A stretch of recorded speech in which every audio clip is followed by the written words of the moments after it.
so far over $37,000, with just one beat. So welcome everybody once again. I am Sight, and my illustrious co-host, the King O Caesar.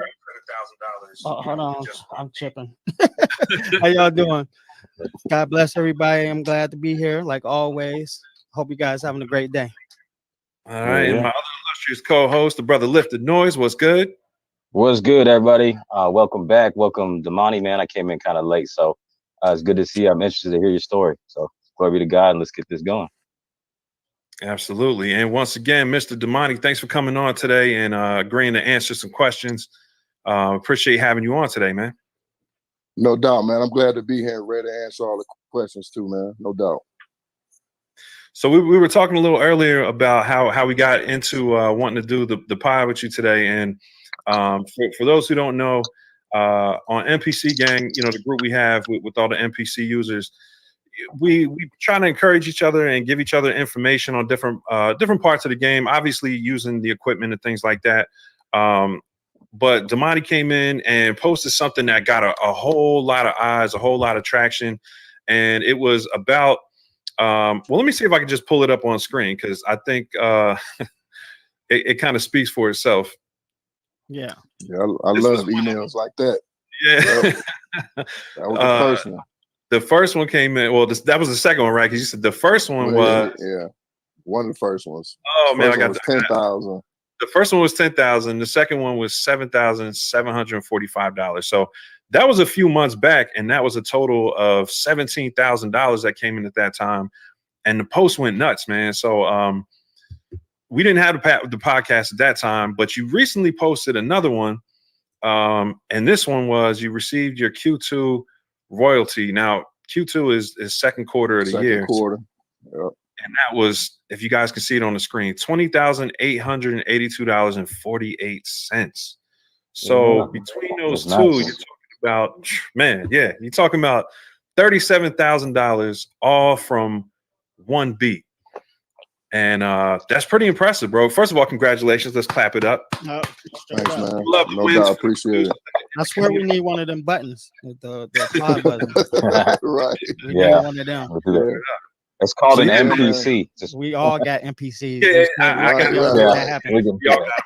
Let's use them, right? But yeah, man, congratulations on that. Everybody who saw it was really excited, and there was a whole lot of questions that came in. So we're going to try to address some of those. So you guys in the chat who have questions about how this man pulled this off, definitely leave your questions in the chat. We're going to get to them, throughout the show. We have a couple of them to get started. So yeah, let's go ahead and get into it, man. Number one question I had was, how long have you actually been producing and, just making music? I started producing in 1994. I'm originally from Flint, Michigan, but my mom. Yeah, are you from Flint? No, I'm my boy from Flint, but I'm right here in Grand Rapids, man. That's right next door, right? Right next door. So, okay. My mom moved to Detroit in 1983, and ever since then, I had been in Detroit. So I actually started producing in 1994. I got me like this little tape deck, and I was sampling music off the radio, putting it on the tape deck, and I was like, this don't sound like what I hear on the radio. So then I said, okay, I'm gonna go to school for sound engineering. And it was, I don't know if it's still there, but it was a school called the Golden Disc where you could go learn sound engineering at. And I went there and I wasn't successful because the teacher, I don't know if y'all remember Mel Farr, used to be a football player out there, but he used to sell cars too. So my teacher was the guy that actually did Mel Farr's commercial jingles, right? So when I went to the school, this guy, he wasn't teaching us music theory. So I dropped out of school, I left, but I kept my books and I would read my books. So what I did one day, I got bold. I said, I called this recording studio, which was, it was called United Sound Recording Studios, which is over there on 2nd and Antoinette in Detroit, Michigan, right by the old Ford Motor Company building, right around the corner from it. So I called them, this was 1994, and I said, hey, look, man, this is before I was Damahneee. My real name is Damon. It's just Damahneee is the red of what my mom gave me, right? So I called the guy and said, hey, look, man, my name's Damon. I used to go to this school. They didn't really teach me anything, and I was wondering if I could just come to your studio and be a gopher. You ain't got to pay me or nothing, right?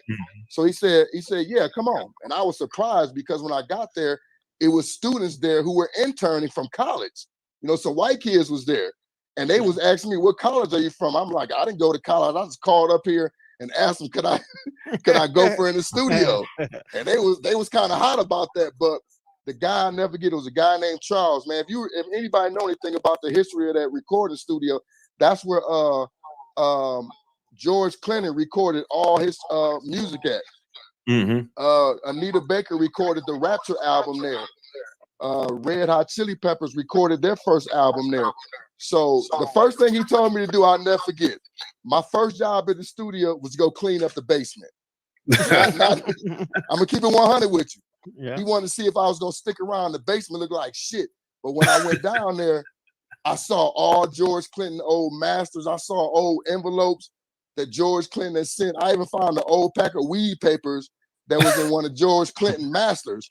And I actually reached out to George Clinton like about 5 or 6 years ago and told him he was on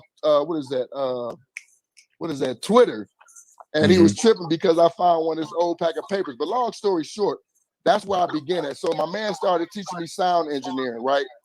And I learned track 1. It was like, in that particular studio, it was a 48-track studio.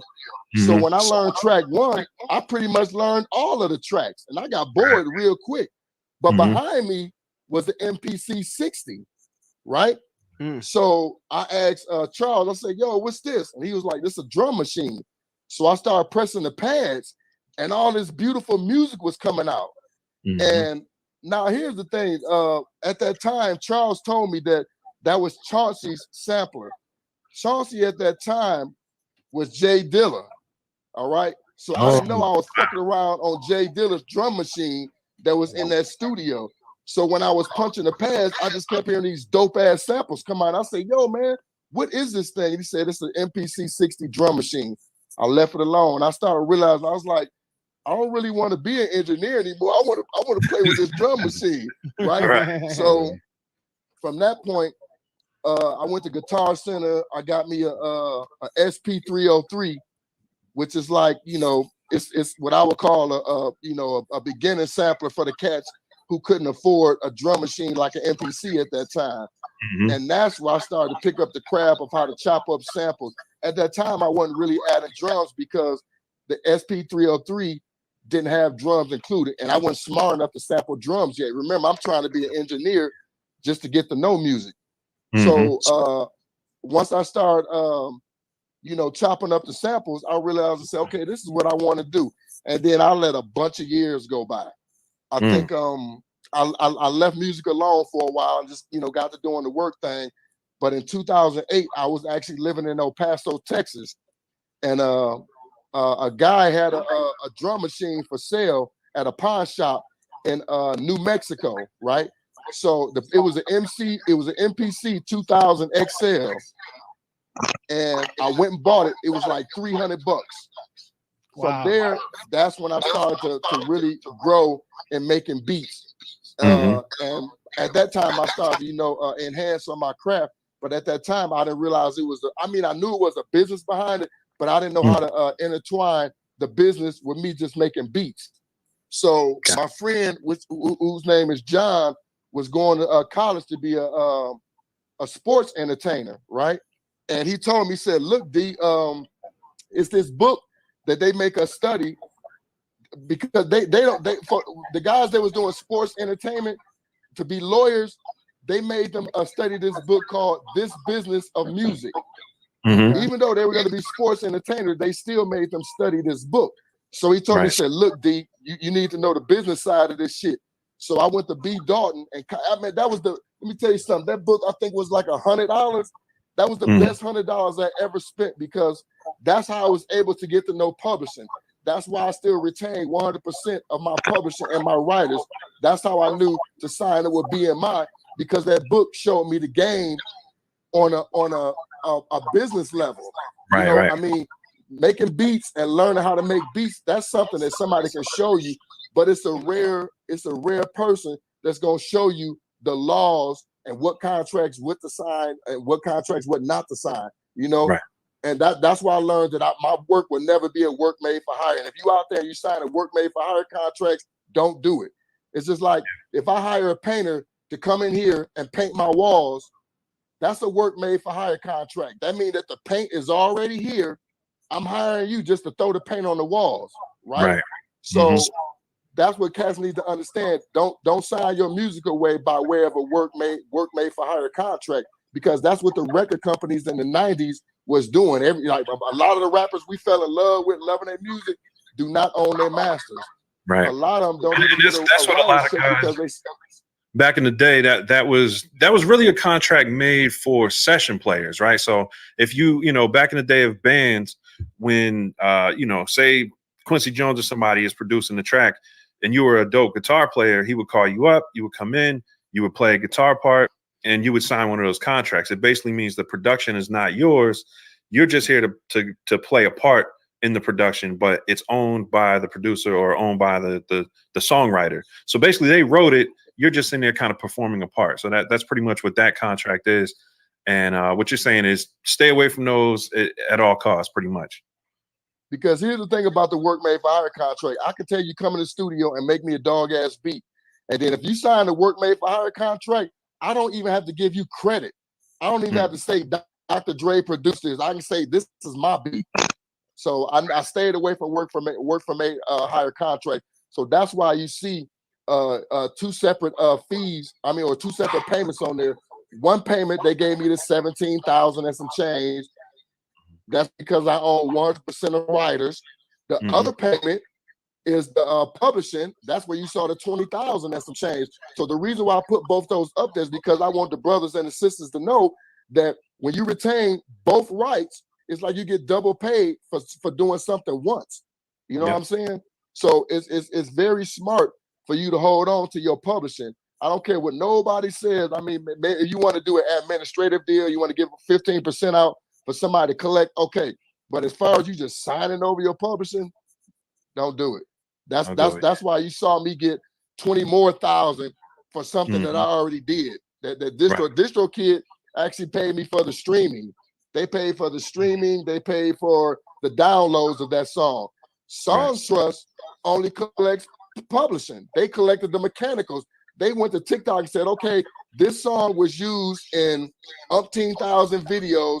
You owe Damahneee mechanical rights for this video. Publishing company of Damahneee. It's technically a separate entity, right? Well, yeah.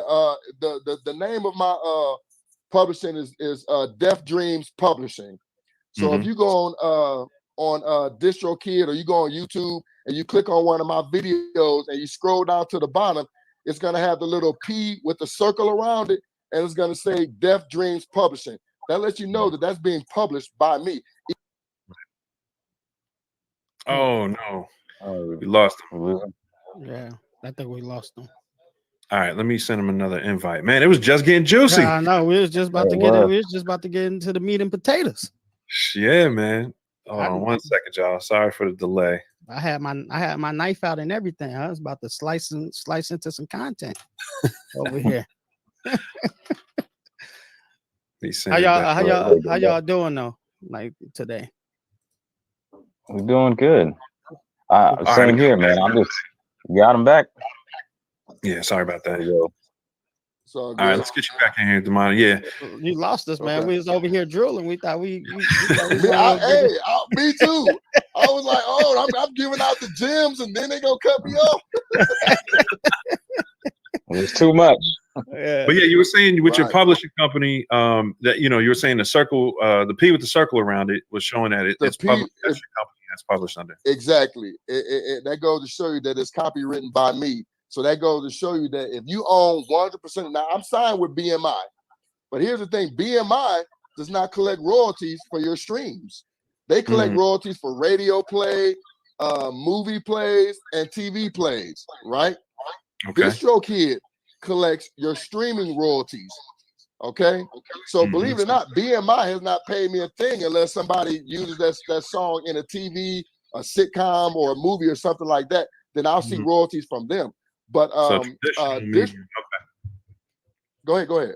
No, I was going to say that. So ASCAP, BMI, those types of PROs, they're basically collecting in traditional media, which is kind of like the movies. You don't want to call it old school, but it's traditional stuff. That's TV. Movies, radio. But that's what play, it is. It's old school because before we had streaming and downloads, BMI was collecting everything. And now instead of BMI switching over, they say, okay, we're gonna stick to what we've been doing. If a song is being used in a video, a commercial, the radio, we'll collect for that. And then we'll leave the rest, we'll leave that new stuff to the new guys. And the new guys, meaning like your distro kids, your CD babies, the ones that or TuneCore, the ones that actually gonna collect your streaming royalties, Spotify, all those guys, you know what I'm saying? So the reason why it's important to retain. Now, most guys are signed with ASCAP. When I first signed up with BMI, I was broke. I was just beginning. I forgot what punk ass job I was working, but I know they only charged me like $150 for to sign up for the publishing. Hey. Now, to sign up with BMI as a writer is free. I don't know if it's free anymore, but at that time when I signed up, I think this was back in 2000. It was free to sign up as a writer, and back then you had to get them $150 in order to start your publishing. So I said, you know what? And I'm so glad I did that back then too. I said, you know what? I better get them $150 now because I never know what my publishing will do for me. So that $150 that I gave them 20 years ago, I was able to profit and benefit 40,000 20 years later. So that's what I say. You never know when it's gonna pop. Most guys think, oh, this guy just must start making beats 2 or 3 years ago. Like, no, I've been in this game over 20 years, man. And it was refreshing because let me tell you something. When DistroKid, I'm gonna keep it real with y'all. When DistroKid first sent me that email, I said, oh, this can't be right. I checked my bank on DistroKid. It said 17,700. I said, I know they about to come back and take this in a couple of days. I'm just waiting on an email from DistroKid saying, oh, Damahneee, we made a mistake. Sorry, we sent you 17,000 by mistake. But then Spotify started sending me notifications like, oh, you got 500 new listeners. I'm like, what the fuck is going on? So I looked at Spotify and said, oh, shit, this song is blowing up. But what it was, they started, the song was already like a year and a half old. So, I just forgot about it. I made the beat, published it, and forgot about it. I was making other beats and other CDs, right? And when I started, that was the one gaining traction. I said, well, why is it gaining traction? I looked on TikTok. People were using the songs to like quit their job. It was in the background. I saw one girl, she had a restaurant job. She quit her job on like the, guy on the intercom and shit and quit her job. Had my beat playing in the background. So I said, oh, okay. So, and the song was used in over 8,000 videos. So I checked a couple of them. Like one video I looked at, I said, damn, this song was used in this one guy's video 90,000 times. So, I couldn't check 8,000 videos, but just seeing his video, knowing that the track was used 90,000 times, I said, okay, I know that's some money coming to me. I didn't think it was going to be this much, but and just so the audience knows, the song, what was the song called again? The song is called I Quit My Job Today. It's called I Quit My Job Today by Damahneee. No, I haven't heard it. Is it a whole song or is it a beat? Bro, it's all instrumental. It's not even lyrics on there. It's no hook. Oh, okay. It's just an instrumental. So you don't got nothing. I hit a lick because you don't got nothing on there saying like this job. You know what I'm saying? Like no sample on there. Nothing. Nothing. Literally just a beat. The only the title on there. I'm trying to even remember if my beat tag is on there. I think my beat tag is on there saying Damahneee. That might be it. But it's no lyrics on there, bro. That's why I was surprised that song generated that much money with no lyrics. So that's why I go to tell the brother. Go ahead. Oh, I'm sorry, man. I didn't mean to cut you off. But I was no. Go ahead, bro.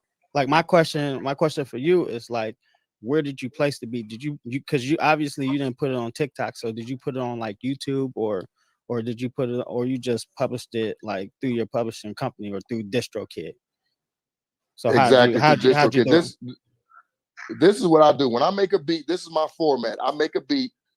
I try to, get the drum sound decent enough because I don't master my beats either. Because I'm like, if a guy is gonna use the song, they're gonna end up mastering it when they done with it anyway. So I make a beat, I put my beat tag on it, I upload it to my computer. Well, first I changed it to an MP3 format on my MPC Live and standalone, right? Okay. And then once I upload it to my computer, it's uploaded as an MP3 file, and I save it in the music category in my computer. Then I go to DistroKid.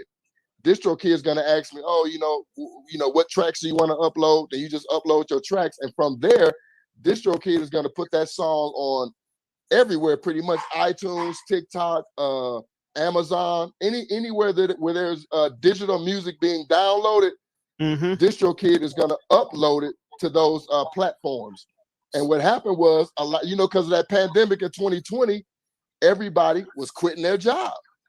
So you know, one person used it, another person used it. Before you know it, it got. I don't think it got like seriously viral because it's not in the millions. I've seen people's songs like get 11 million plays. I'm like, whoa. But it did go, you know, what I would say, you know, a little viral because for the people that did quit their job. Go ahead. Do you know the statistic on how many times your video was played or your beat was used? You said something like 90,000, right? So no, that was one guy video. had a video. One guy had a video, and on his TikTok it was 90,000 plays. But TikTok itself, 8,000 different people use that song in their videos. And out of those 8,000 different people, you might have one guy that had 50,000 views, another person with 900 views, another person with 25,000 views. And TikTok added all that shit up, and they cut the check. I mean, it's possibly 1 million views then amidst all those 8,000 people. Yeah, because I mean, one guy had 90,000. You know, you keep going and going. You know, it'll hit 1 million easy. I don't want to interrupt, but you know, just to let the chat know, if you guys are watching, if you can, please hit that like button if you're getting some value out of this this information. We jumped on it quickly because we want everybody in the community to be educated on these things, and we try to bring as much value as we can. So I didn't want to interrupt everything, but you know, if you guys can hit the like button, it'll be huge for us because it does let people know that we're live and you know, kind of gets us out there in the algorithm. So I just want to jump in and say that. Go ahead, y'all. Yeah.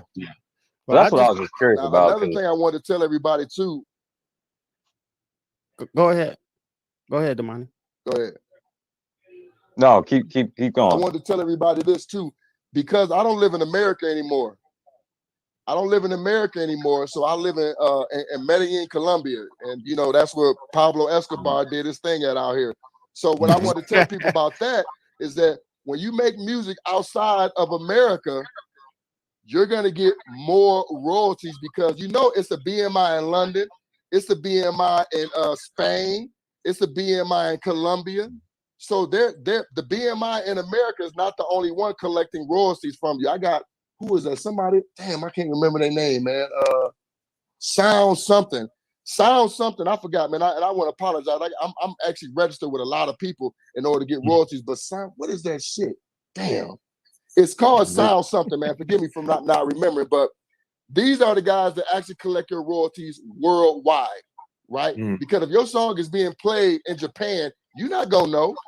So what happens is this particular royalty company says, oh, you played Damahnee's song in Japan.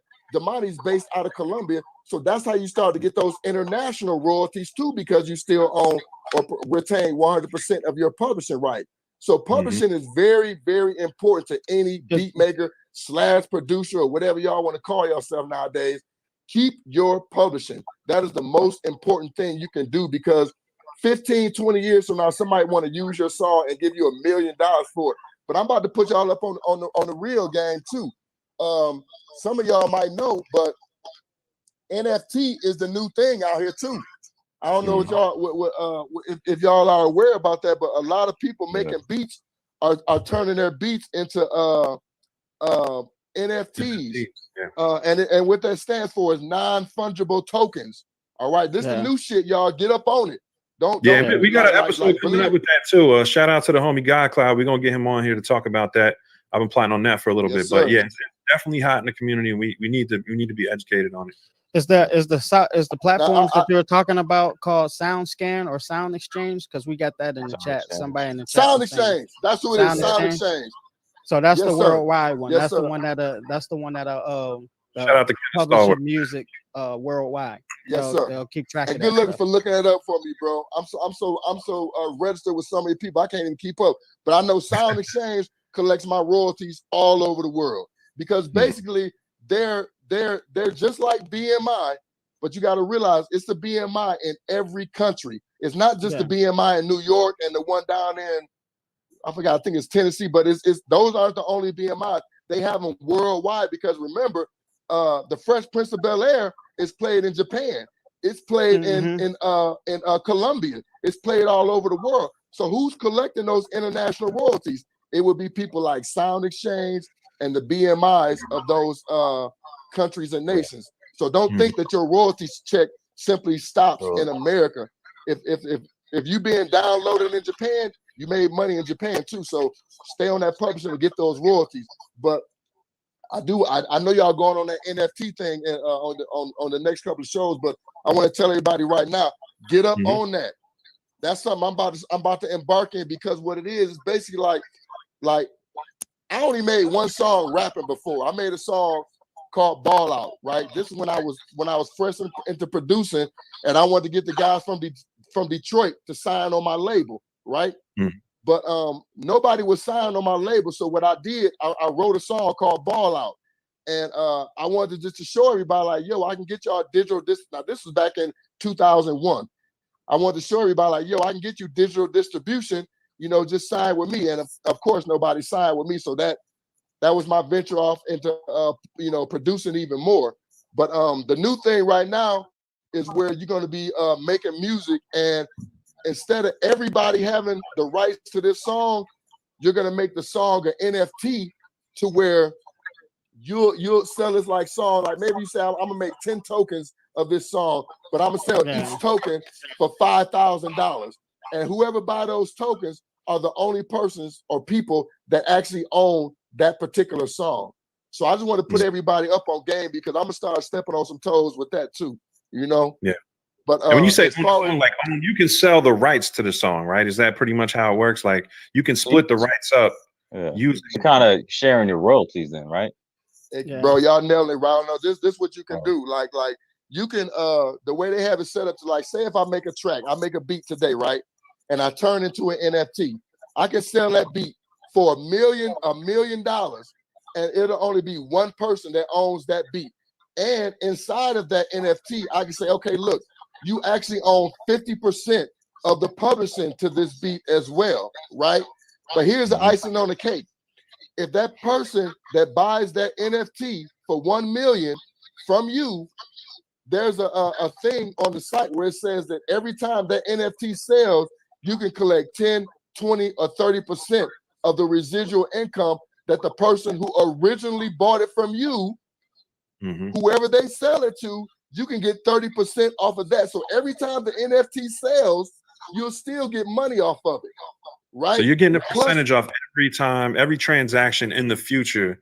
That every time it's sold, you get a percentage of each sale in the future. Yes, sir. And plus, and guess what? You can still decide to retain 100% of the royalties, or you can say the person that's going to buy this, I'm going to give them 50% of the royalties, right? So, like, say if I make a song. And I'm actually getting ready to do a gospel album. But if I make a song, I'm gonna put it on it as an NFT, and I'm gonna sell it for like 500,000. But I'm only gonna make one token of that NFT. Like it's like basically, guys, the NFT is a collectible. Right. Michael Jordan's card with North Carolina is a collectible. Not too many people have that, but everybody probably wants it. That's what NFTs are doing with music right now. It's just like when Wu-Tang and them sold that album for $2 million, and that's the only album it is.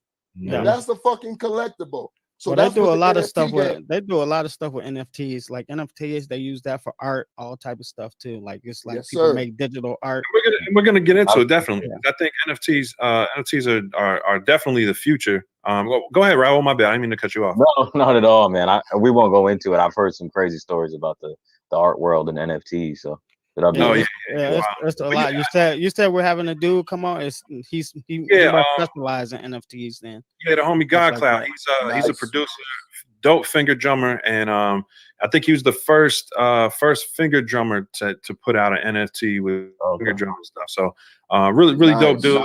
You know, he's very active in the community, and he's very eager to share the information. So we're definitely gonna get him on in the future. So definitely, and you know, I'm gonna check back in with you, Damahneee, when you start getting into the NFTs and see what your progress is too. We definitely want to, you know, check in with you on that. You know, when I make some money off that, you're gonna be the first to get the post. Now, getting back to the distro, to like the publishing and stuff like that. Like you said that you're signed up through multiple. So how many different accounts do you have as far as your publishing and stuff like that? Because you say you got the Trust, the Sound Trust, and then you got DistroKid, and you got, like, you know, like, how many do you have? And like, which ones are working the best for you? A total of 4. Total of 4? Yeah, DistroKid, Song Trust, Sound Exchange, and BMI. Well, we all know Song Trust is definitely working. DistroKid is definitely working, but let me tell you why they're working, because they're the newer guys on the block. They're the ones that's actually collecting royalties from streaming sites and downloads. BMI does not do that. Although, I want to tell the brothers and the sisters, don't discourage from signing with BMI, because you never know. Somebody might take your track and put it in a video or use it in a movie. You never know. So make sure you do sign up with those guys. Make sure you do sign up with Sound Exchange, DistroKid, because the reason why I put those numbers up on the website, because, you know, I look at brothers, man. I look at them making their beats. I look at them, asking themselves, do I got the right equipment? Only drum machine I got over here right now is the MPC Live. That's it. And that was an interesting point, because you said you went straight from the MPC Live to an MP3 and uploaded it directly to the site. So you did the mix and everything in the MPC standalone. Yeah, I do all my mixes in my MP3, because what I do is, like, when most guys make beats, what I do is I actually make 4 or 5 sequences in my track. So that's what make my mix sound so good. Instead of just, I know that some guys, when they playing with their MPC, they'll keep hitting the start, the play button to, you know, make it seem like that's their intro, you know, the boom, ba boom, ba boom, and they keep hitting the play button all those times. Well, what I do, I just make my first sequence boom, ba boom, ba boom. The second sequence is boom, ba clap, a boom clap. The third sequence is boom, boom, boom clap, to switch it up a little bit, right? And it might have a chorus or something in there. The fourth sequence might be something like, well, I just take the drums out and let the rhythm rock, or the sample rock, right? And then so you're working song mode for the most part. You're working the song mode. You're using song mode the way it's supposed to be used. Oh yeah, yes. To arrange, and you know, you get a lot of complaints like, oh, we need an arranger mode. And we do need an arranger mode. I'm one of them new school dudes that need, an arranger mode. Let's talk about need for a second. Let's talk about need, right? Look, man, don't get on me, man. This man is telling you he made over $37,000 in a year, going straight from his MPC in 2 months. It's Q2, right? So you know what I'm saying, like quarter to quarter, straight from his MPC to the internet. Now, what he's illustrating, and this is a point I try to make to guys all the time, is that we got to get out of that mindset of we need these Hollywood movie level plugins. And I'm not saying that stuff is bad. It definitely helps the quality. But as you can see, it's direct to consumer now. So when somebody's making a viral video with your beat, they're picking the beat. I mean, he's explaining based on the name. And of course, if the beat was, you know what I mean, like they wasn't feeling it, they wouldn't use it. So it has to have quality in the sense of make sense. But the point is, the level of quality that you need to make it to like a Hollywood film where you would get maybe an ASCAP or a BMI check is different than what you need for a social media check. So I think people need to look at that. Like, what do you really need to just publish to something that's going to be direct to consumer? And being that people are using these, using these social media platforms, and they're just picking the best music that maybe matches with the content that they're making, and also they're going by the title, right? So a creative title seems like a win, you know, based on what you're saying, Damahneee. A decent mixed beat, it doesn't have to be super mastered or anything, and getting your getting your administrative stuff in a row, which is, you know, like you said, Song Trust, SoundScan. Was it SoundScan was one of them? Sound Exchange was one. Sound Exchange and then Sound Trust. Sound Trust. Yeah. So getting your administrative stuff done, creative title, which is huge, and that's not a surprise to me because in the YouTube space we talk about SEO a lot, which is search engine optimization, and that's literally picking titles and words and phrases inside your video and your description of your video that people are looking for. Right. So for you guys who aren't familiar with search engine optimization, that's all it is. It's finding the phrases and using certain programs to find the phrases that people are looking for. Now, Damahneee stumbled on one, which is dope, but you can also kind of find different programs that will help you find what people are searching for the most. And when Which people one did you use? That's a good question. Yeah. Damahneee, did you use an actual search engine or did you just pick that name out the blue? I pick all my songs is named on how I'm feeling after I make it.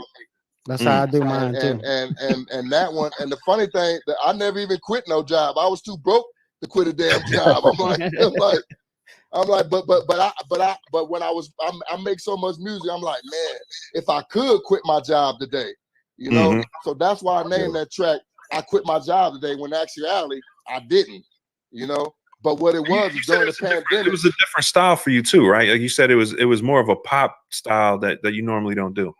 Here's the thing.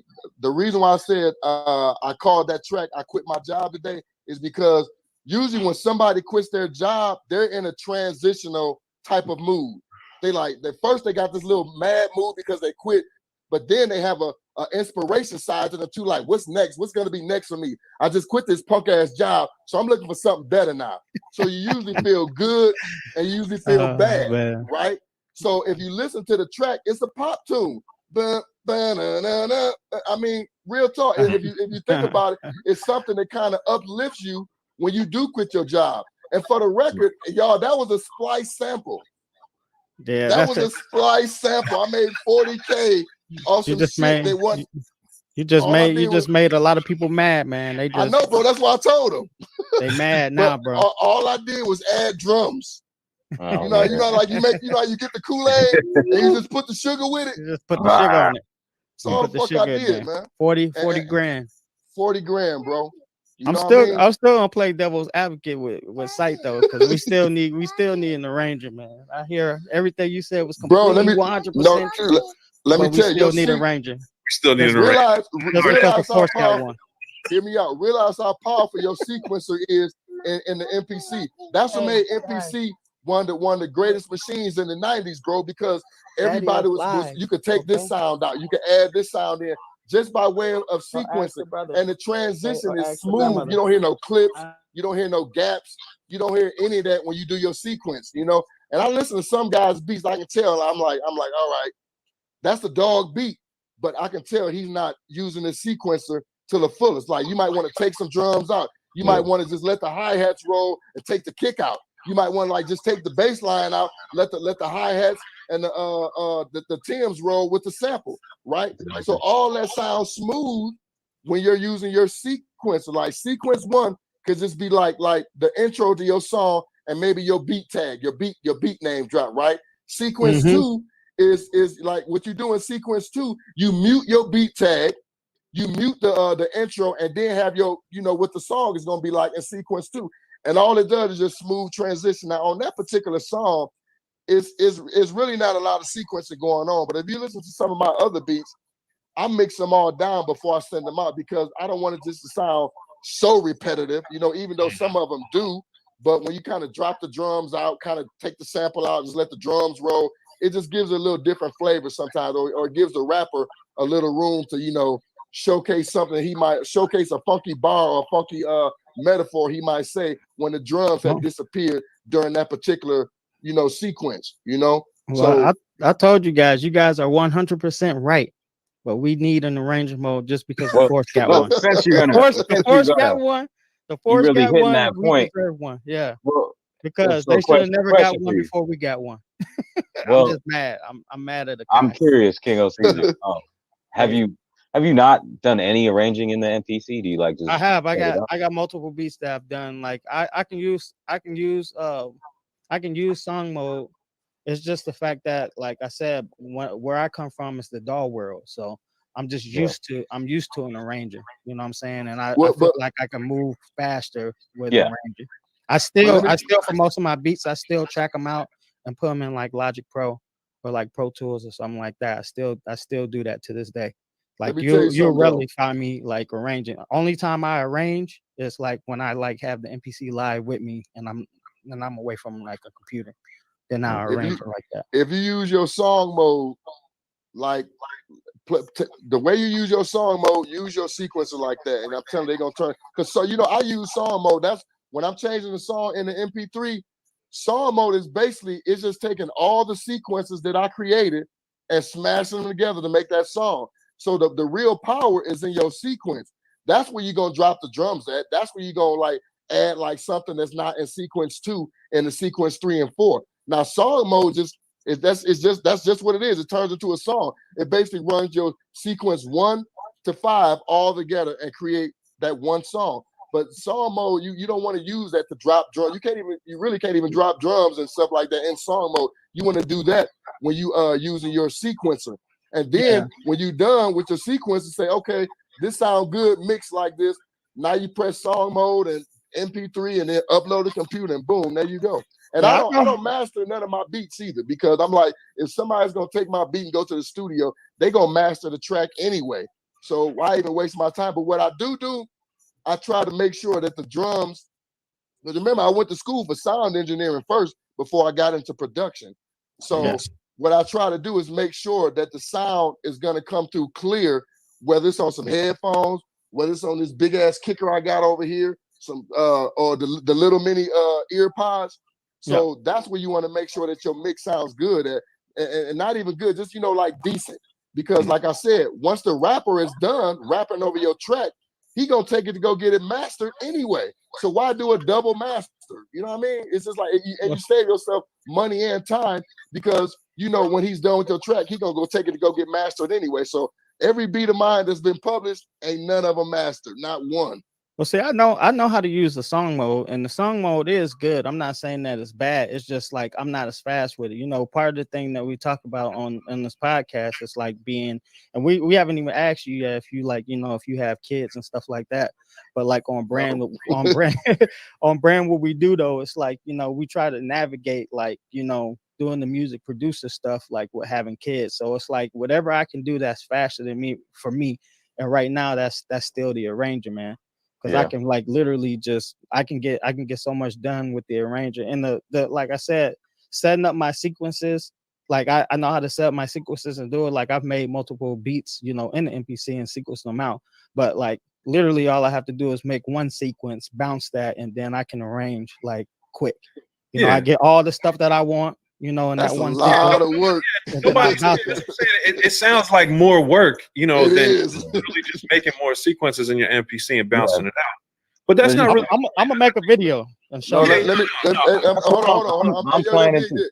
I'm gonna give y'all my secret sauce, bro. Now you say that you use one sequence. I get that, but believe it or not, you're creating work for yourself. That's what I do.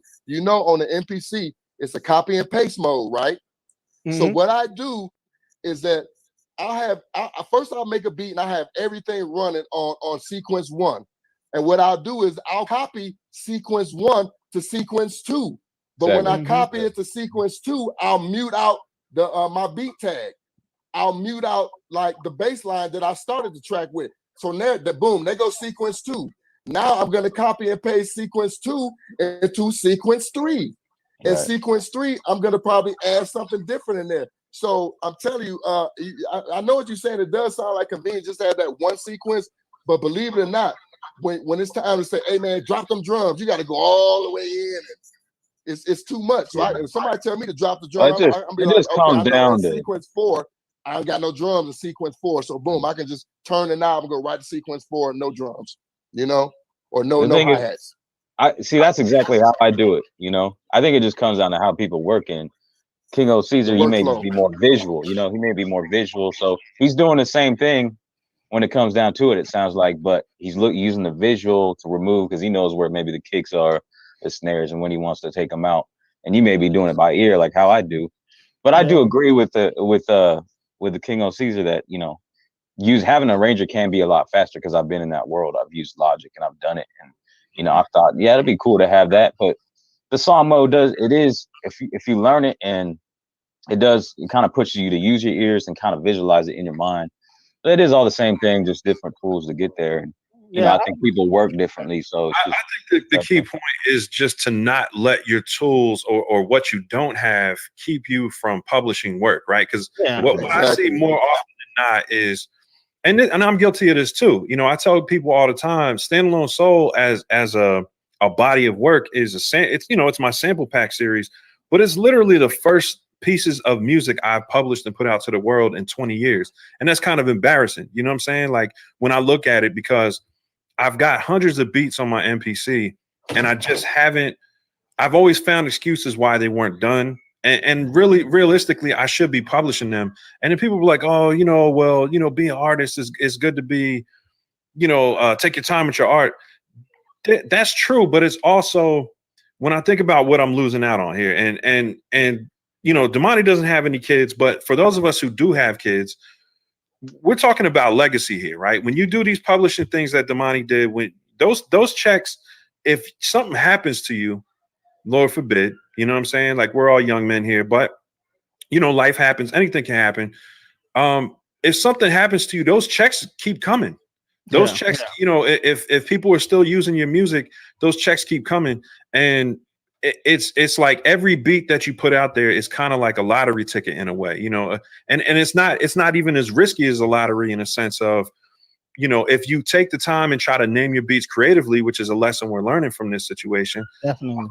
You know, naming them creatively, putting some thought and some effort into what kind of message you want the music to give, and then titling it, you know, something that might be kind of viral at the time, right? Like, a lot of people were quitting their job. You might not have foreseen that, but now that you know that's how it works going forward, right? You can start naming your beats things that might be trending, right? Like, and kind of increase your chances of those. So, you know, when we're talking about what we're trying to accomplish, I think the key lesson that I'm taking from this is that we should really be striving to publish more work. Get our ducks in a row, right? You're going to pay these fees to these companies like SoundTrust, you know, DistroKid. You're going to pay these fees. Put them on there. You pay them one time. Put as many beats as you have out there. You can and I think what Damahnee's also saying is you can always remix it. If an artist wants one of your beats, you can always remix it for them. You can always get it remixed or remastered. But the fact is, you're putting it out there and you're giving your music a chance to win. And I think that for me, this is kind of like a reassurance. It's something that I've been feeling like I needed to do. But I think a lot of us in the community, we hold too much of our work. We've got hundreds, if not thousands of beats on a hard drive, and that isn't doing anything for us. It's just, yeah, that's all of us. I think, you know, for the most part, all of us hold in too much work. And look, I'm gonna drop a jewel on y'all. Y'all gonna love this right here. I'm about to gap ban you niggas. Drop the bomb on y'all. So dig it. So dig it. Now I want y'all to hear me out. I do not own my publishing. I do not own my writers. Let me tell you what I remember. I told y'all my buddy went to the school to be a sports attorney, but they had to read the music attorney laws too. So what I did was, all my music is in a trust. Okay. Now, when you create, now I'm the creator of the trust. My nephew is the beneficiary of the trust, which is my brother's son. Okay. So basically, when every time Damahneee makes a track, it goes into the trust. When Damahneee publishes something, it goes into the trust. I know niggas like, wait a minute, you don't own your publisher? I thought you just said you own your publisher. Here's the thing. I own my publishing. Now, here's what I learned from rich white people. Own nothing, control everything. Now let me tell you how this intertwined into my music. And this because I was scared that somebody was gonna probably rip me off. So what I did was I put everything that I own inside a trust fund, because remember, this for the brothers with kids. I don't have kids, but my brothers got kids. right? So Yeah. what I did was, I'm the creator of my trust. I'm out here in Colombia. I have a foreign trust. That means America can't touch it. They gave me but believe it or not, you got to register with America, so you get a 98 number, which is an EIN number. That means that your EIN number is tax free. I don't pay taxes for my music because it goes directly into a trust. Hold on. My nephew is the beneficiary of this trust. That means if I die, if anything happens to me, he owns 100% of my publishing, 100% of my writing, because he's the beneficiary of my trust. I'm the creator of my trust. It's a girl that lives out here, that lives in Colombia. She's my trustee, and she's really from where's that city that Left Eye died at? Honduras. She's from Honduras, but she lives out here in Colombia. My nephew lives in America, but he's the beneficiary of the trust. So if you decide to make a trust, do not make yourself, you can't be the creator of the trust and you can't be the beneficiary of the trust. They won't even respect your trust. They won't give you a 98 number, which is your your employee identification number. You won't be issued that from the United States because they won't look at your trust as it being a real trust. I usually keep this, as a secret, but since y'all brought up that y'all got kids and you want to know, how to kind of play that, create a trust and make your kids the beneficiary. That's very powerful, man. It's very powerful.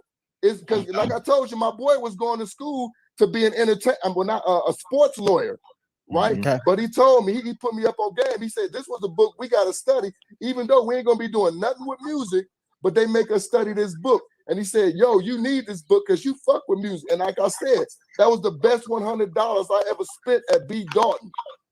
All right. So. And what was the name of the book again? This Business of Music. But you got to realize they got a bunch of different versions out now. I bought mine back in 1995. Okay. So if you get the 1995 version, it drops more jewels in it than the newer. It's like the newer they got, the more information they took out.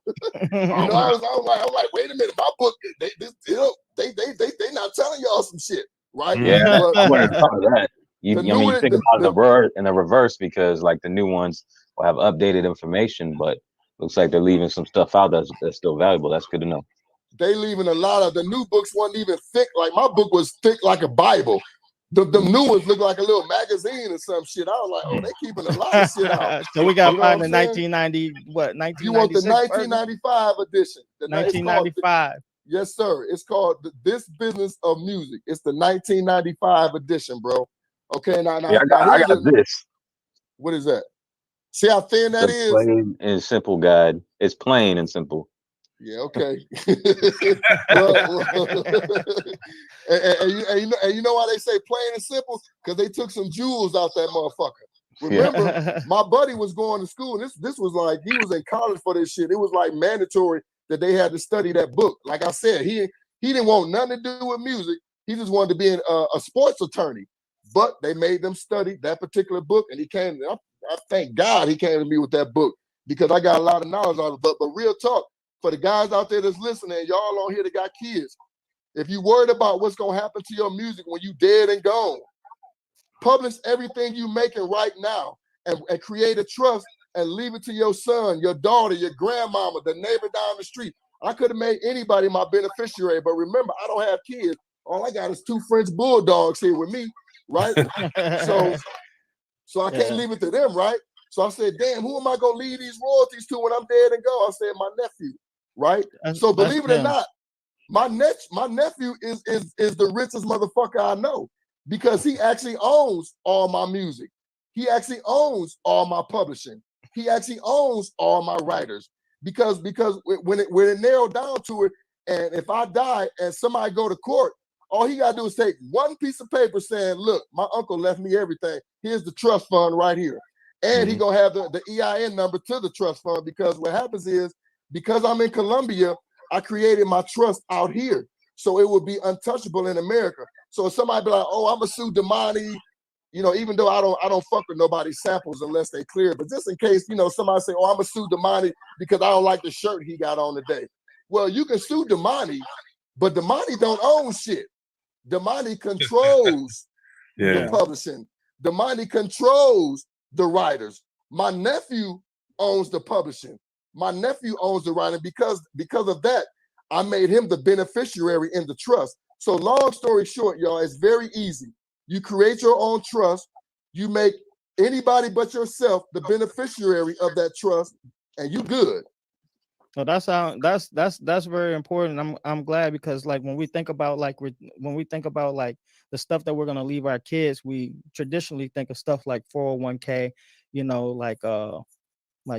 health, life insurance, stuff like that. We don't really think about things like that, like like we're creating like royalties on music and stuff like that. So like I thought that was a great gem that you just dropped, because knowing that I can like leave that stuff for my kids, what I'm saying, if I do have some stuff pop off, like and I think that's the angle that's kind of why, a lot of times in NPC gang, I'll say this stuff, people will be like, oh yeah, I haven't put nothing out, and I challenge them like, do it.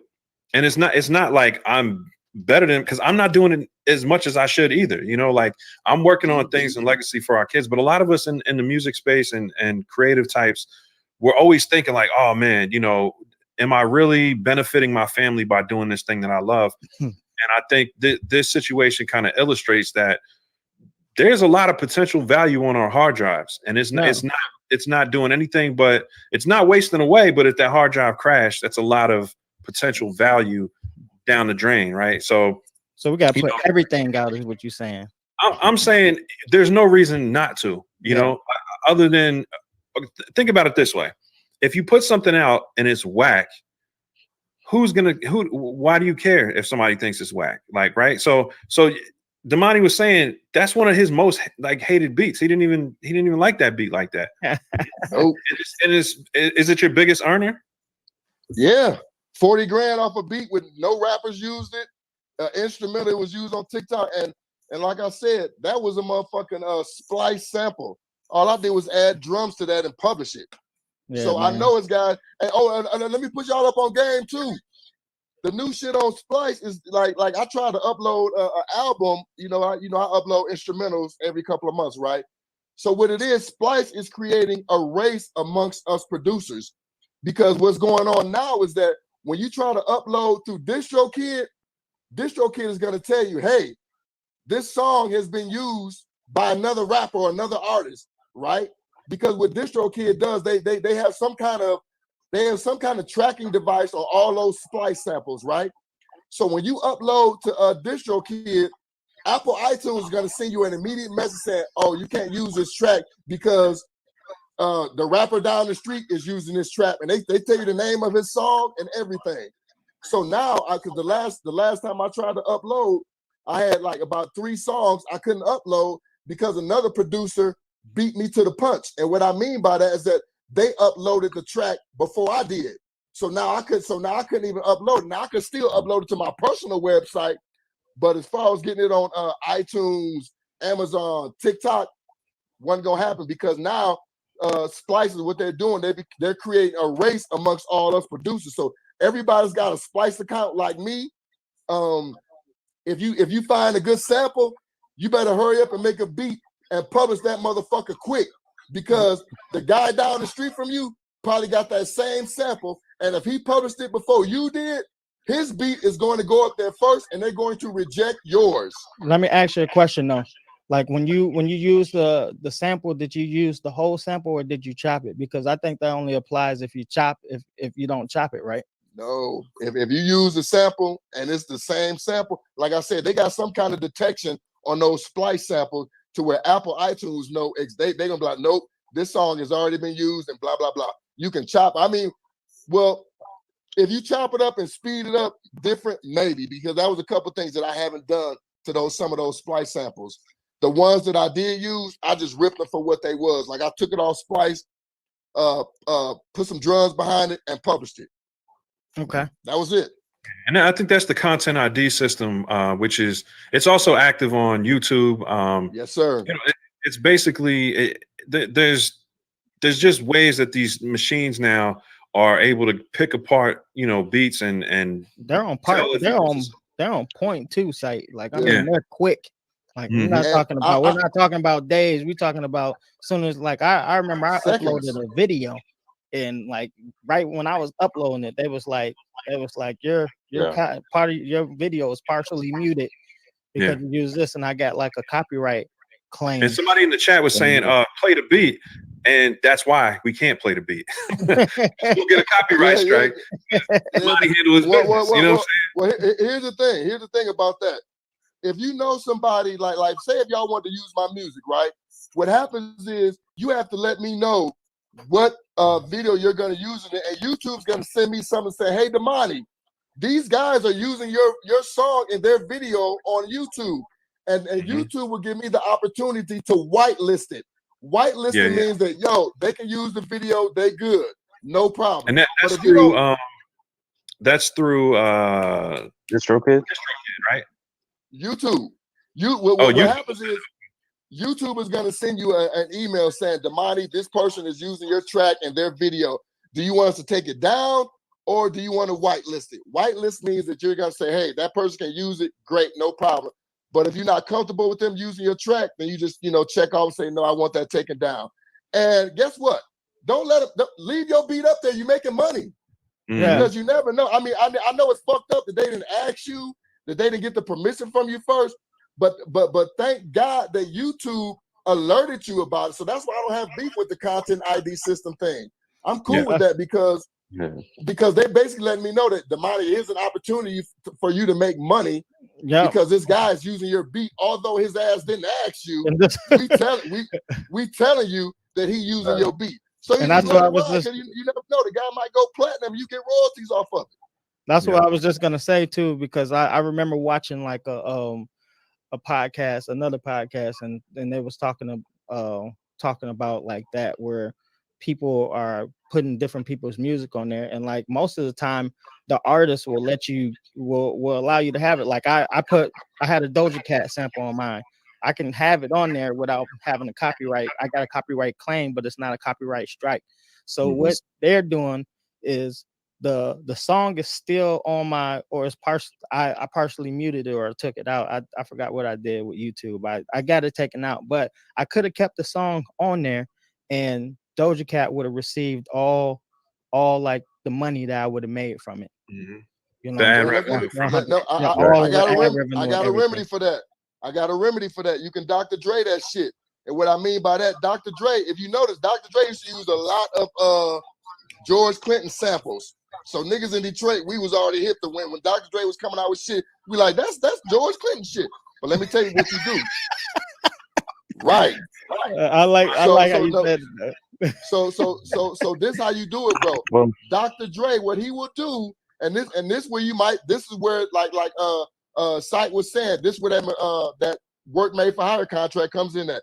Say if you got a sample, you want to use this sample, what you do is you have a musician come in and play the exact same bass line of your sample.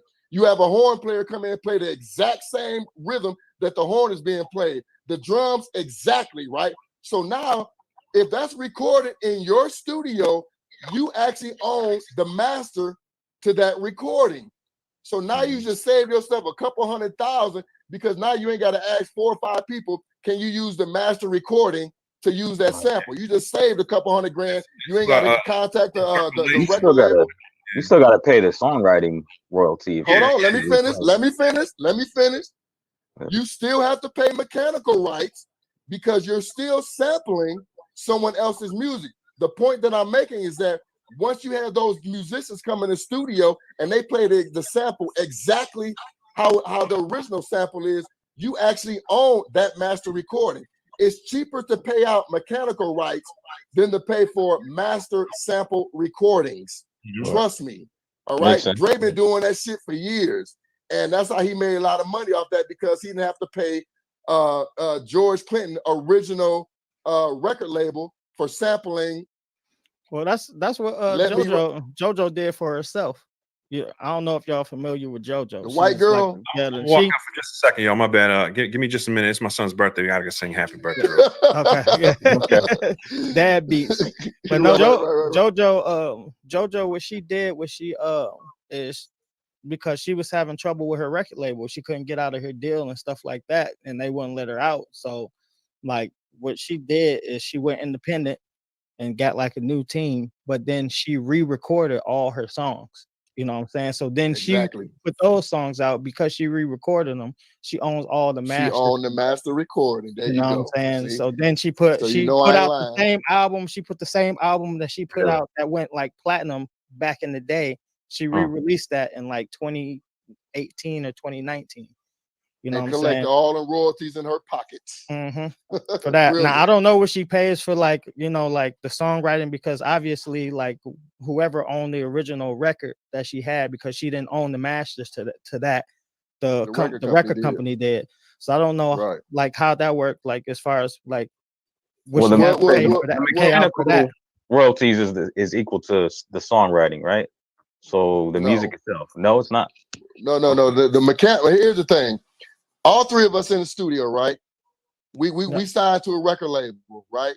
We record one song with that record label, and then we leave their ass. Who owns the master recording? The record label, yeah. Right? But we do the JoJo and say, okay, look, we're gonna go into the studio and do that exact same song over again. Now, the mechanical rights is what we would probably have to split with the record company, because we went in and did something that was already done. Yeah. Right? Now we may own the master recording to the new one, but they might own the writers. If we didn't write the song, they might have 100% writing shares. So that's why we would have to pay out mechanical fees to them, because we're duplicating something that they wrote over and over again. That's how mechanical fees are created. But if all three of us wrote the song and we went to the studio and we did it on our own, we wouldn't have to pay them shit. Okay. Yeah, I know it worked out for her, because she was able to like start touring and do all that stuff again, like, and make money, like, you know, through that stuff. And I guess the album still, because a lot of people wanted that album, they had actually took it down. You couldn't find it anywhere until she like re-released it. Because she was probably suing the record company. Once an infringement is placed on a certain album, they got to take it off the shelf. And nowadays the shelf is the digital distributors, the Apple iTunes, they got to take it down, right? So when she went to the studio and redid it again, all she did was she basically put a bankroll in her pocket by simply going in there, redoing what she already done, because she would be the controller of the master recording. It's like I said, if me and you, all three of us go in, let's say we redo Michael Jackson's Beat It, right? You know, the drum roll is the first thing to come on. Then the bass line, doom, doom, doom, doom, doom, doom, doom, doom. If we go in the studio and we pay somebody to do the bass line, we pay somebody to do the drum roll, who owns that master recording? We do. Marcus. Now, believe it or not, we still have to pay mechanical fees, because we did not write doom, doom, doom, doom, doom, doom, doom, doom. We didn't write the drum. We didn't write none of that.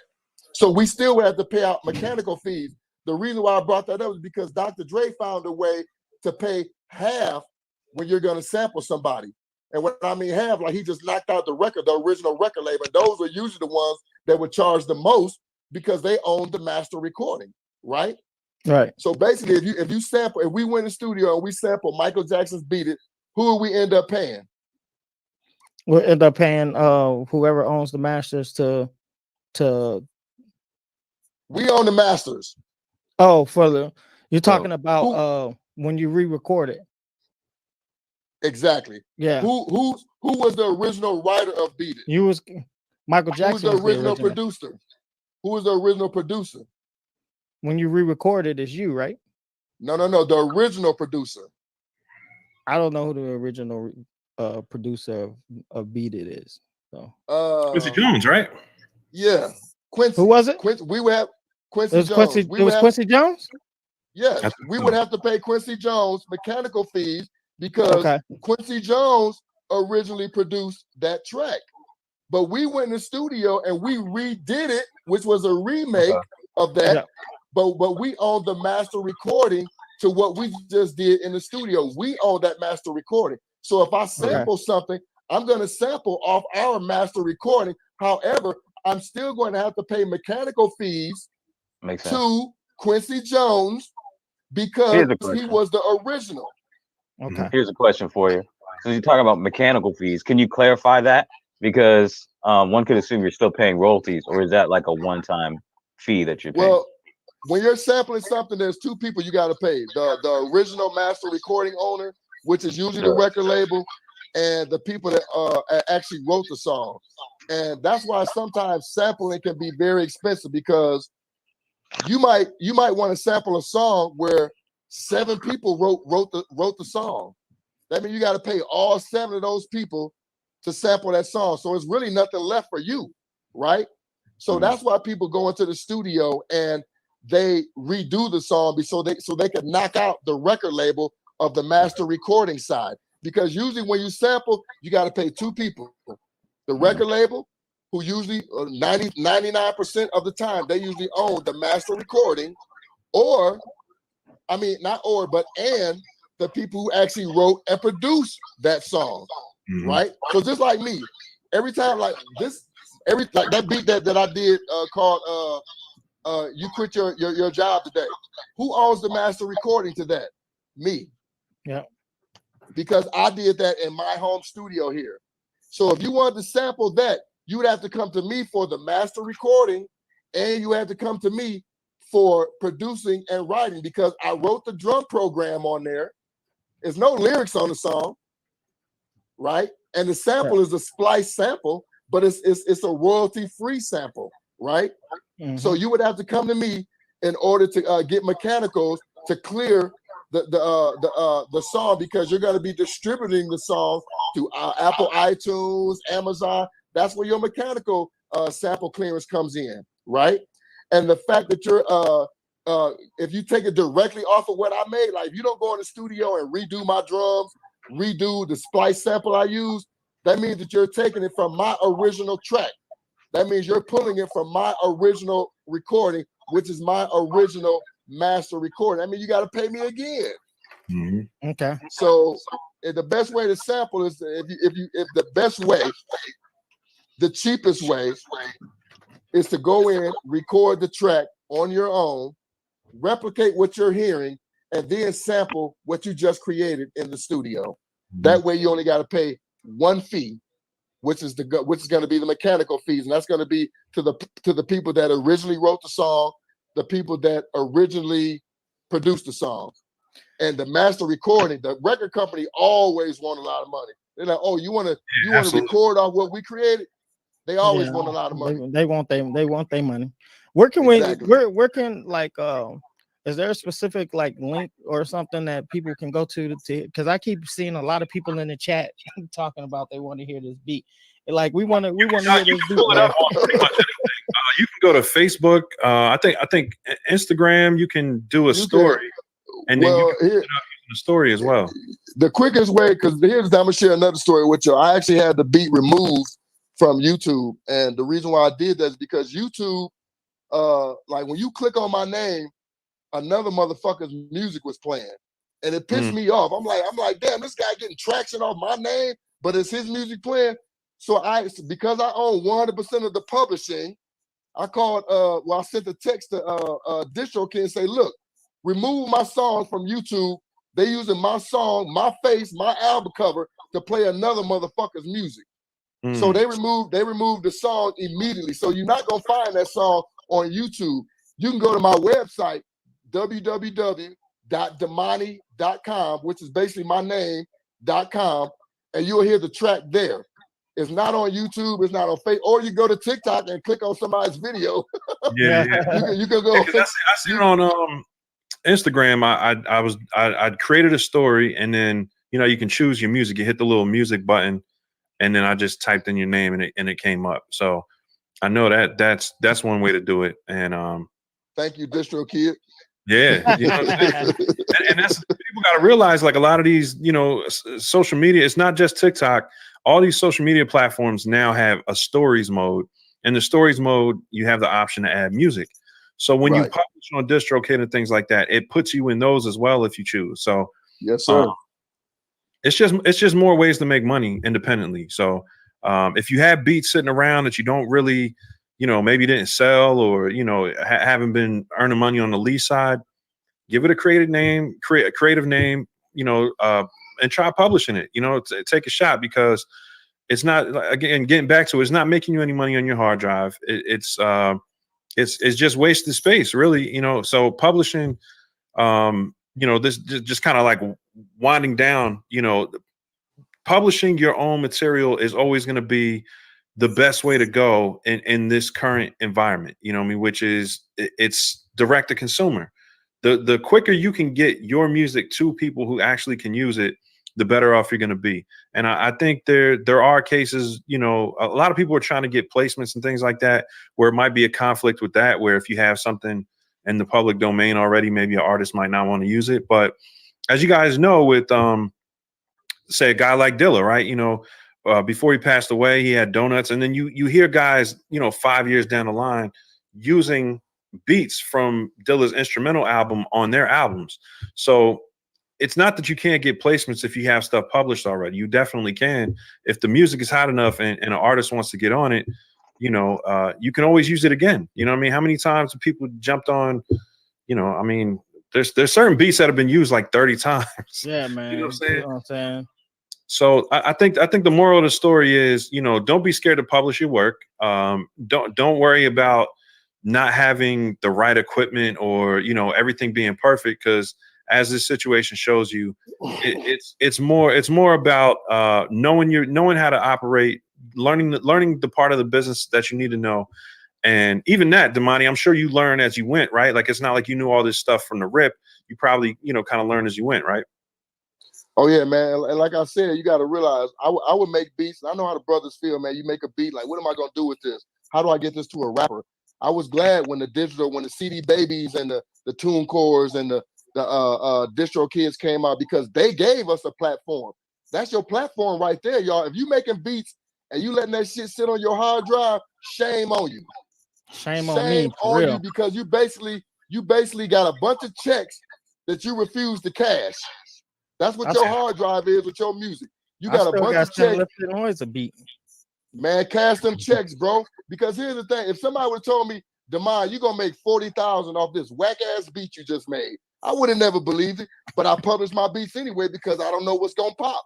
And I gotta admit, I'm one of them cats that will say that is a beat that I never expected. I just spent mad time on other beats trying to perfect and make it sound good. That one particular beat, if you told me I was gonna make 40K off that shit in a 2-month period, I would have never believed you. 40K. This is eye opening. It's time to get to work, or at least put the work that we've done already, because I've got DistroKid. I've had it for the last 2 years. DistroKid sponsored a video of mine, and I'm yet to use it. I was about to say you did a very good video on that. You did a very in-depth. Yeah, so yeah, shame on me over here, but I'm glad I'm here hearing your story. That's all of us, bro. And that's really, this is kind of like a call to action, for a lot of guys like us, and ladies as well, who have responsibilities. And you might be thinking like, man, how am I gonna put my kids through college? It's not saying every beat is gonna make 40 grand. It's the fact it could make 400. You know what I'm saying? But it might make. There you go. 400,000. You know what I'm saying? So you really don't know the fact. There you go. Yeah, it's potential. So I think the moral of the story is, take advantage of the art you've already completed. If it's sitting there on your hard drive, use these platforms to your best advantage. You know what I'm saying? Do a little bit of research as far as how you can maximize it. I think Damahneee dropped a lot of jewels on this episode. You might want to rewatch it and just, write a couple things down as far as, some of what he did, and definitely that book. I mean, I know I'm copying. I know somebody in the audience already said they copped it in the chat. So educate yourself, y'all, definitely, and educate yourself as much as you can, but don't let something that you think you're missing keep you from publishing your work, because not publishing your work is literally keeping you from it might be, you might make $100 on something, but it might be that $100 you need to get that new SP that Lift the Noise wants. Let me tell you something, man. Let me tell you something. What's gonna happen to, man? While I was just sitting here just doing my thing, I got an email from DistroKid saying, you have a deposit of 17,000. I said, this can't be right. And then when I looked, I said, oh shit, they started using my track. So the point that I'm trying to make, you never know. You think that the shit that's on your hard drive ain't popping. But another motherfucker might hear that, be like, damn, this beat hard than a motherfucker. So you need to publish that. You need to hear that. Nobody knows you're great until you publish it. We didn't think the Mona Lisa was a great picture until Leonardo da Vinci published it, right? Yeah. You got to put it out there. Nobody will know. I'm saying, but guys be sitting on Jews. I be in the NPC game room like, that beat he made is a dog ass beat. But I be sitting back thinking like, I hope he published it after he done with it. This is the crazy thing, though. This is the crazy thing, though. Dog ass beat and upload and let us hear it, and nobody else heard it. But the thing is, you didn't sell anything here, you know, because people might have this mind frame like either they got to sell beats or write songs and get signed, but you didn't sell anything. It's this just beat your was music not just being played, streamed. Here's my thing. The best thing you could do or want to do right now, because we're in a different age right now, you want to go viral on TikTok. It's like when we get off this chat, y'all just go to TikTok and look at them girls shaking their ass and look at the 11 million views they got and listen to the track. Whoever owned the publishing of that motherfucker is retiring. 11 million plays? Are you fucking kidding me, man? He gets a look, let me help y'all out, bro. I don't think I even got a million plays, and I got 40 G's off that. What do you think a motherfucker got? They got 11 million plays. That nigga is into some millions. Do you know specifically what the like royalty rate is for streams? Because I've seen charts for like YouTube and Spotify and all this, and it's like fractions of a cent. Yes, bro, they ripping us off. I know for a fact Spotify gives me a quarter of a fucking penny. I think they pay the least. Stream my shit. They pay the least. The only one that's out paying the most is no Jay-Z shit. Tidal, he sold it though, but Tidal pays the most. What was that? I get like a cent. You know Tidal. I know, bro. The numbers. I forgot the numbers, bro. But I know for a fact, out of everybody that pays me, Tidal pays the most. I forgot what the exact number is, and I don't want to just throw a number out there and lie to niggas. But Tidal pays the most. Spotify, YouTube, man, they actually take a penny and cut that bitch in pieces and pay us with that. But I think real talk, bro. It's like the moral of the story with that is, don't even trip on the details, right? Because it's not like any of that's going to change. You know what I'm saying? Right. Put it on everything because it's not. We don't have the power to change it right now. But the fact is, wherever something goes viral or wherever something has a chance of going viral, they're always going to charge you more for using their platform if their platform is popping.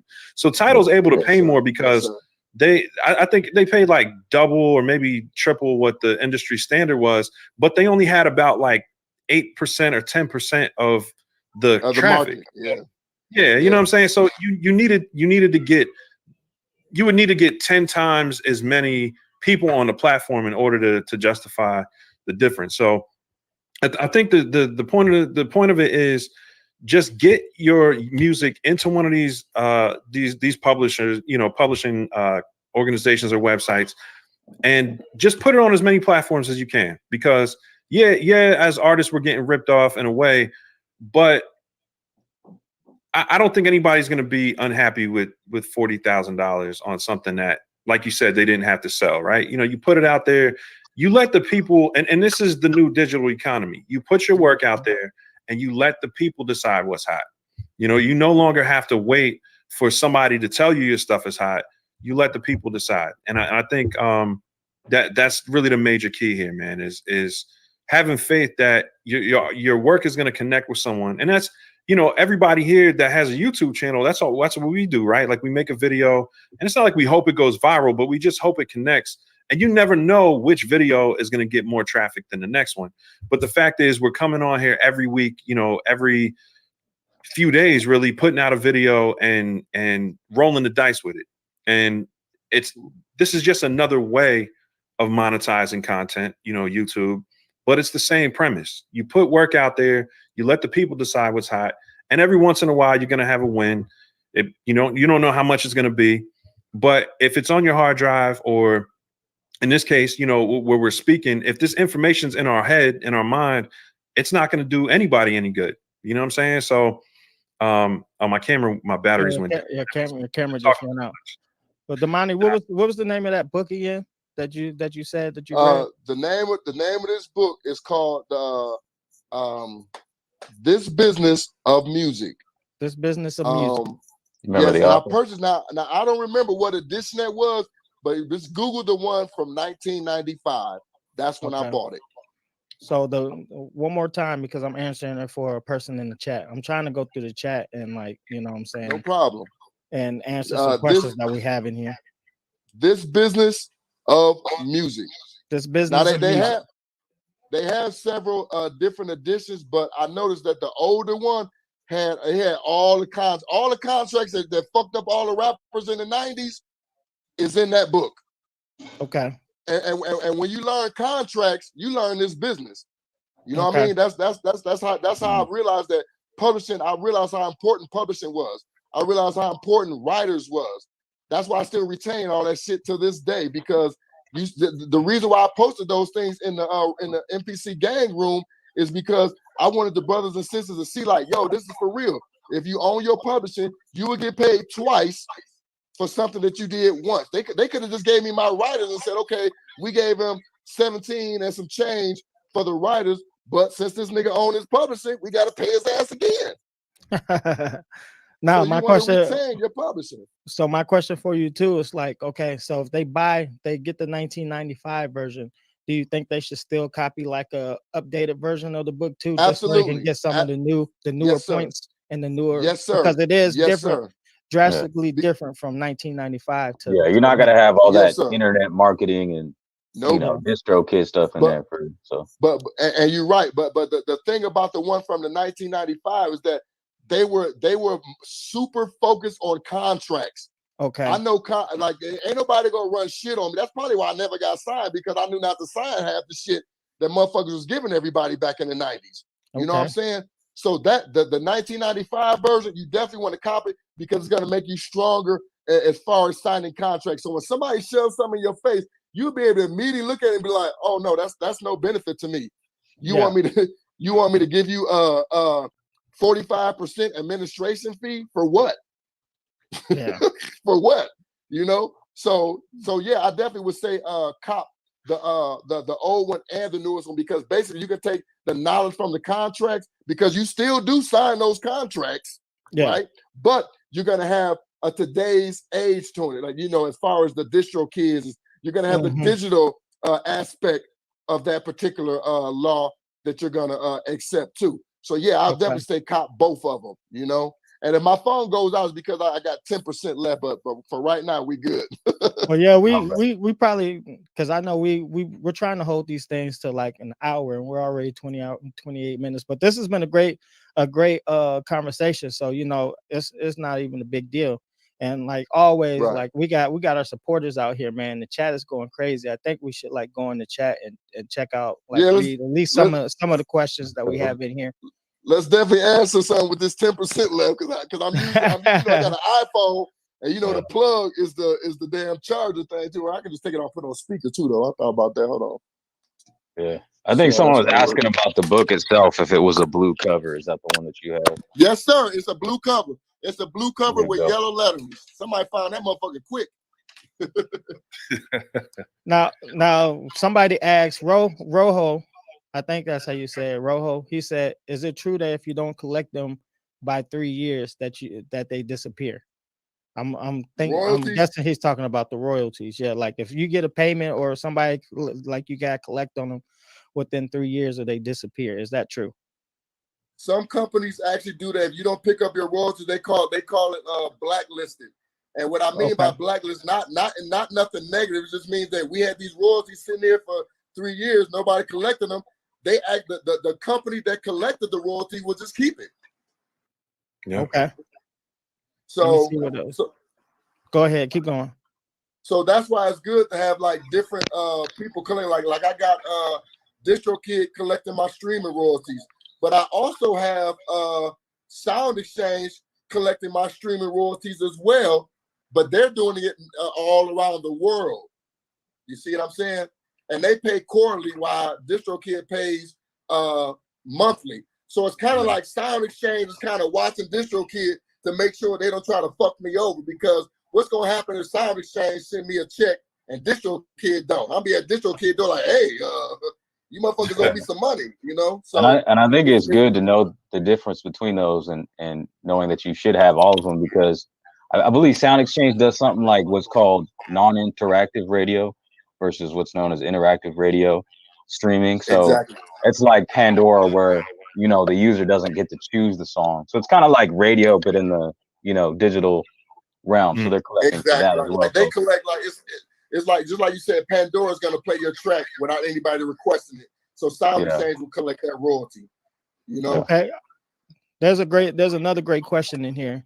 Like, because you talked about setting up a trust and how you're in control of it, but your nephew also owns it. So we got a question in the chat that says, can you take out money for yourself, and is there penalties? And is that in the book, the book blue, or the blue book, I guess? Like, so basically when you get the payment is yours, like, but does that money have to go to the trust, or does that money come to you, and just the trust is just the entity of like the masters and all that stuff, like the legal property for the music that you made? How does that work? The trust is something that I created, that I don't have to worry about anybody taking my music from me. Just like I said, I actually don't own my publishing, I don't own my writing, but I control it. Because I'm the controller of the trust, I still get those royalties. Okay. Remember?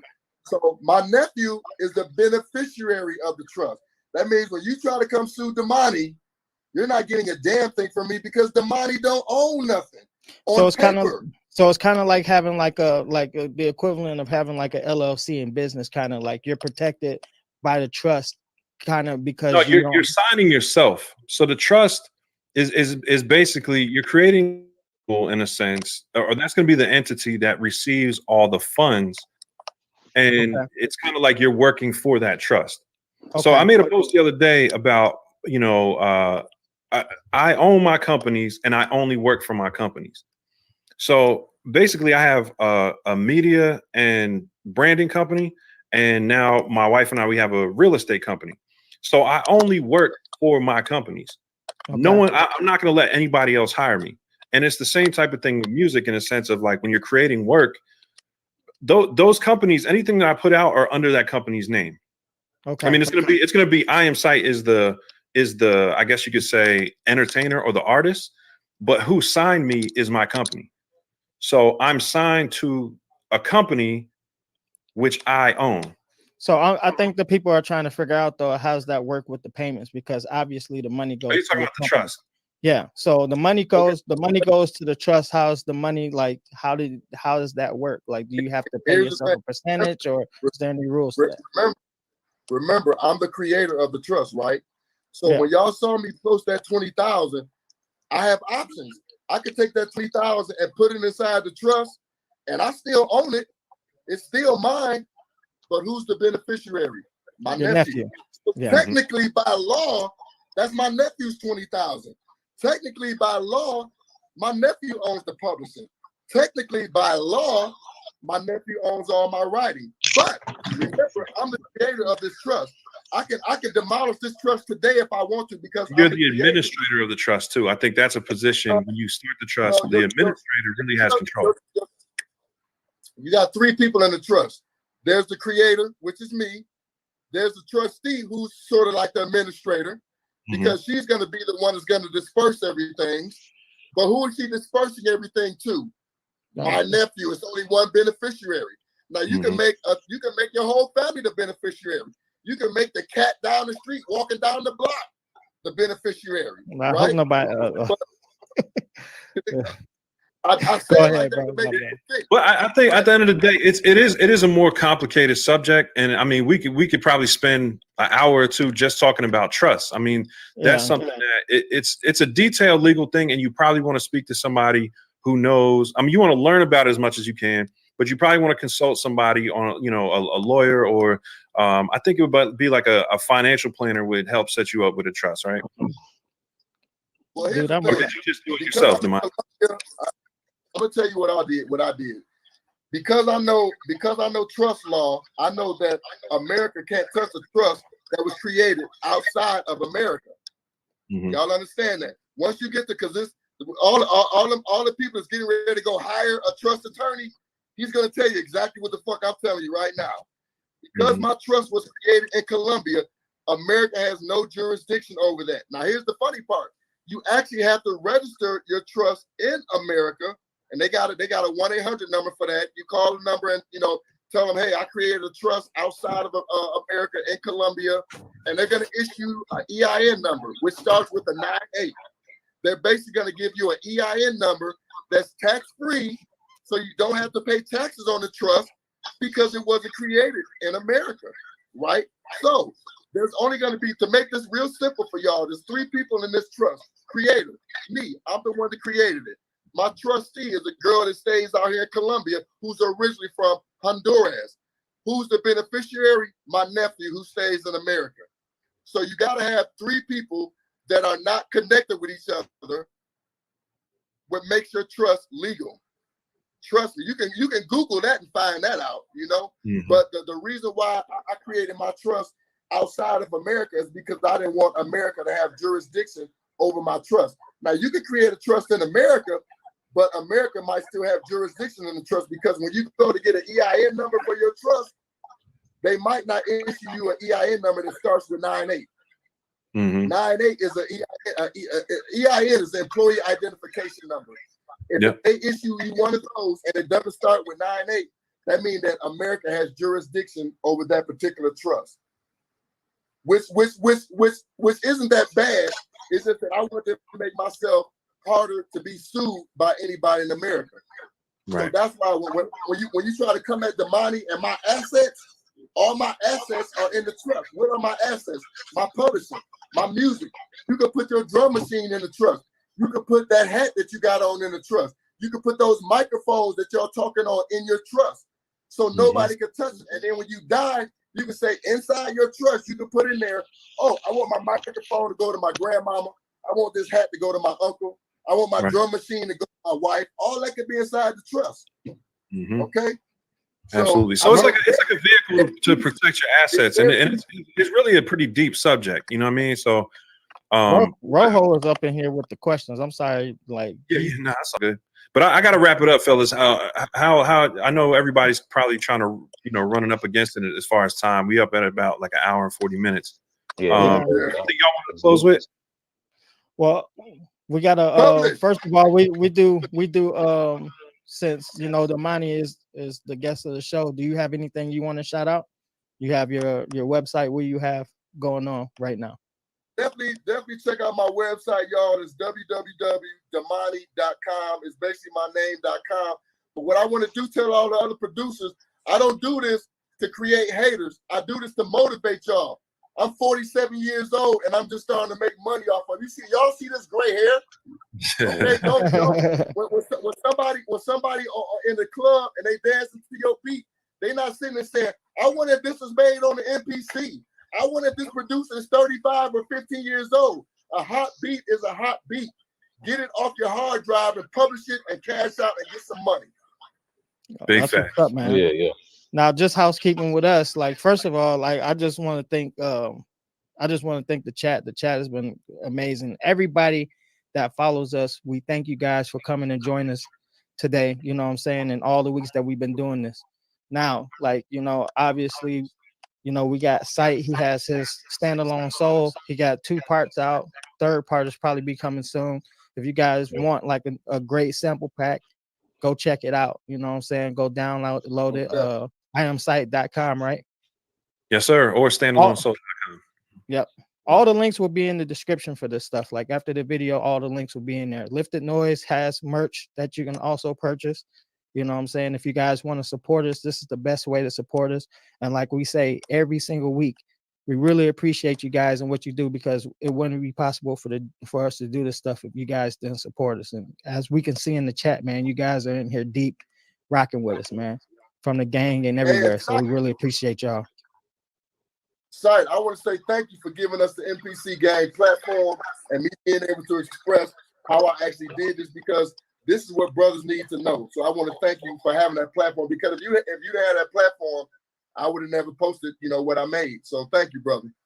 That's love, man. You know, and I Yeah, appreciate it as well, man. It's one of those blessings that come about. You know, I'm learning. We're all learning here, and we Yeah. appreciate the information. And I'm just grateful that the community really shows their interest in there, so we can do these type of things, man. So shout out to everybody who commented on the post and who was interested. We're doing this for y'all. Yeah, and I'll go ahead. Damahneee, I appreciate having this conversation with you, man. It's been eye opening and actually very motivational because, like I said, I'm in that spot. A lot of us are. It's a shame that a lot of stuff is just sitting there unfinished or unpublished. So, yeah, I'm gonna be working on getting some stuff out because this has definitely inspired that. So yeah, come over to the channel too. I'm gonna since we spoke about arranging and stuff. I've been planning on doing something on that. So if you guys want some help or want to figure it out with me, I'm gonna be doing some arrangement videos like what we talked about with song mode and stuff. So yeah, man, much love, appreciate it, respect, and God bless. Thank you. This is a podcast too. We want to remind everybody that if you guys can't catch the live show, if you're like riding in your car and stuff, and you guys want to re-listen to the podcast and everything, we're on like Apple Music. We're on a lot of site knows more about that. Yeah, Apple Music, Spotify, and Google Podcasts. You can find us on there. Yeah. So God bless everybody, man. Like I think that's a wrap, man. This was really dope. Like, thank you, Damahneee, for being on here. Absolutely, man. Appreciate the overtime today, man. We're gonna check back in with you on those NFTs, though, I promise. Yeah. Yeah. All right, let's jump out of here, man. I got my little man's birthday, so I'm gonna jump out of here. All right. Catch you on the next one. Peace. All right. Peace. Peace out.